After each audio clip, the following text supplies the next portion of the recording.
সন্দেশখালীতে খবর সংগ্রহ করতে গিয়ে আক্রান্ত সাংবাদিক সন্তু পান, সেই সঙ্গে তিনি গ্রেপ্তার হন। আজ সন্তু পানের বাড়ি গোঘাটের দেবখণ্ড এলাকায় আসেন বিজেপির রাজ্য সভাপতি সুকান্ত মজুমদার। তিনি পরিবারের লোকজনদের সঙ্গে কথা বলেন সন্তু পানের মা, বাবা ও বোনের সঙ্গে। সাংবাদিকদের সামনাসামনি হয়ে তিনি রাজ্য সরকারকে কড়া ভাষায় আক্রমণ করলেন। দেখুন কি বলছেন বিজেপি রাজ্য সভাপতি সুকান্ত মজুমদার, আমরা শুনব গোঘাট থেকে। নিজস্ব সংবাদদাতা রিপোর্ট, নিউজ 7 সকাল লাইভ।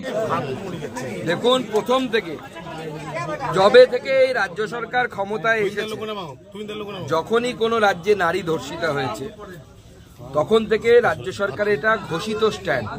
মুখ্যমন্ত্রী বলে যেখানে কুণাল ঘোষ তো কে, ও তো চোর। কুণাল ঘোষ 3.5 বছর জেলখানা চোর। যেখানে পশ্চিমবঙ্গের মুখ্যমন্ত্রী পার্কস্ট্রিট ধর্ষণ কাণ্ড আপনাদের নিশ্চয়ই মনে আছে, 11 সালে ক্ষমতায় আসার পর হয়েছিল। মুখ্যমন্ত্রী এবং তার দলের তরফ থেকে তখন বলা হয়েছিল যে এটি একজন, বলা উচিত না, বাজে ভাষা ব্যবহার করেছিল, একজন যৌনকর্মী এবং তার খদ্দেরের মধ্যে গন্ডগোল। কয়েক বছর আগে নদিয়ার হাসখালিতে একটা বাচ্চা নাবালিকা মেয়ে, তৃণমূল কংগ্রেসের এক নেতা, ব্লকের নেতা, তার ছেলে তাকে ধর্ষণ করল। মুখ্যমন্ত্রী বললেন ছেলেটির সাথে মেয়েটির অ্যাফেয়ার ছিল, মেয়েটি প্রেগন্যান্ট ছিল। মুখ্যমন্ত্রী বলছে, ভাবতে পারেন একজন মহিলা মুখ্যমন্ত্রী। অর্থাৎ যখনই রাজ্যে এই ধরনের কোনো ঘটনা ঘটে, মহিলাদের উপর অত্যাচার ঘটে, মমতা বন্দ্যোপাধ্যায় এবং তার দলের ঘোষিত নীতি হচ্ছে তাকে ছোট করে দেখানো এবং বলা যায় না এটা কিছু না। বিজেপি ওখানে ছিল, তাহলে বিজেপি তো বিধানসভা তখন লিড পেত। বিজেপি কোথায় ছিল? মহিলারা ক্যামেরার সামনে এসে বলছে যে আমাদের সাথে এরকম হয়েছে। মহিলা বলছে যে আমার বৌমা সুন্দরী, আমি মধ্যপ্রদেশ পাঠিয়ে দিয়েছি তাকে, কারণ না হলে পরে তাকে তুলে নিয়ে যাবে রাত্রি 11টার সময় পিঠে বানাতে। সবাই বুঝতে পারছি কি হতো ওখানে। শিবপ্রসাদ হাজরা, উত্তম সর্দার, আর এদের শিরোমণি হচ্ছে নবাব শাহজাহান। কিন্তু সে ওখানে মহফিল বসাতো, তো এই তো চলতো। এবং সেই জন্য এরা মহিলাদের সম্মান দেয় না। এরা মনে করে মহিলাদের আমরা 500 টাকা দিচ্ছি, 1000 টাকা দিচ্ছি, মানে মহিলাদের সাথে আমরা যা ইচ্ছে তাই করতে পারি। ওরা তো ভাবে নিজের টাকা দিচ্ছে। নরেন্দ্র মোদী যে দেয় জনগণকে বা মমতা বন্দ্যোপাধ্যায় দেয়, কোনোটাই তো নিজের পকেট থেকে দেয় না। সরকার জনগণের ট্যাক্সের টাকা থাকে, জনগণের টাকা জনগণের কাজে ব্যবহৃত হয়। কিন্তু তৃণমূল কংগ্রেস নেতারা মনে করে কোনো সুযোগ সুবিধা দিলে, সরকারি সুবিধা দিলে, সেই সুবিধে জনগণের ট্যাক্সের টাকায় হচ্ছে ভুলে যায়। এমন ভাব তাদের, মনে হচ্ছে মমতা বন্দ্যোপাধ্যায়ের বিরাট বড় কয়েক হাজার একরের জমিদারি আছে এবং সেখান থেকে টাকা নিয়ে সেটা মমতা বন্দ্যোপাধ্যায় বুঝিয়ে দিয়ে দিচ্ছে। এই মানসিকতা থেকে তারা এই কথা বলছে। মুখ্যমন্ত্রী দিদি নাম্বার 1-এ যাচ্ছেন, অত সন্দেশখালী যাচ্ছেন না। তো দেখুন, ইংরেজিতে একটা কথা আছে, হিস্ট্রি রিপিটস ইটসেলফ, অর্থাৎ ইতিহাস বারবার একইভাবে ফিরে আসে, পুনরাবর্তিত হয়। আমরা ছোটবেলায় ইতিহাসে পড়েছিলাম যে রোমে নাকি একবার আগুন লেগে গেছিল, তখন রোমে একজন সম্রাট ছিল যাকে পাগল নিরো বলতো সবাই। নিরো বসে বেহালা বা এই টাইপের বিনা কিছু একটা বাজাচ্ছিল। তো এখন নিরো এখন নিরি হয়ে গেছে, মহিলা হয়ে গেছে।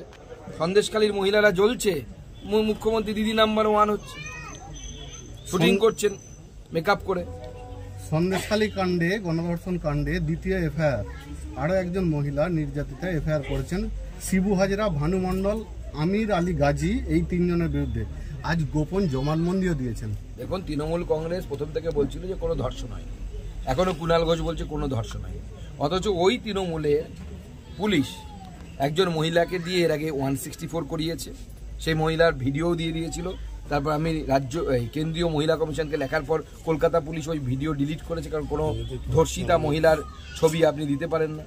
তাহলে যে তৃণমূল কংগ্রেস সরকার চালায় তারই পুলিশ বলছে যে 164-এ যে হ্যাঁ ধর্ষণ হয়েছে, আর আজকে আবার একজন মহিলা 164 করেছে আপনি বললেন।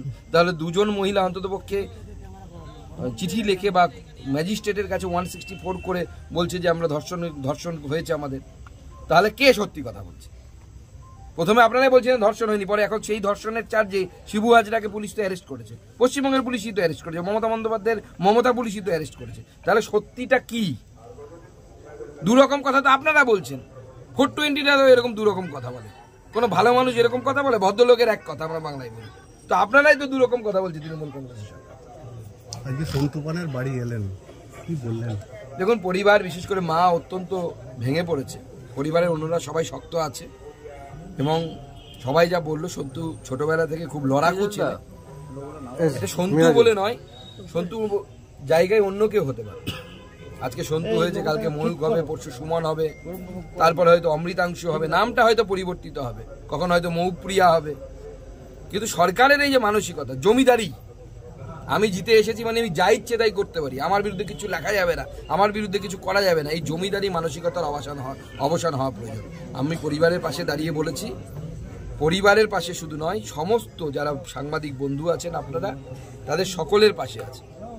এবং আমি আজ নয়, যেদিন সুকান্ত মজুমদারের বিরুদ্ধেও আপনারা খবর করবেন সেই দিনও আপনাদের পাশে এইভাবে থাকবো, যদি সেই খবরটা সত্যি হয়। এইভাবে আমাকে পাশে পাবেন এবং এটা আমি সলিডিটি দেখাতে এসেছি সমস্ত সাংবাদিক কুলের সাথে, সাংবাদিক ফ্যাটার্নিটি যাকে বলে, রিপোর্টার্স ফ্যাটার্নিটি, সংবাদ মাধ্যম, সমস্ত পরিবারের সাথে আমরা দাঁড়িয়ে আছি এইভাবে। ধন্যবাদ।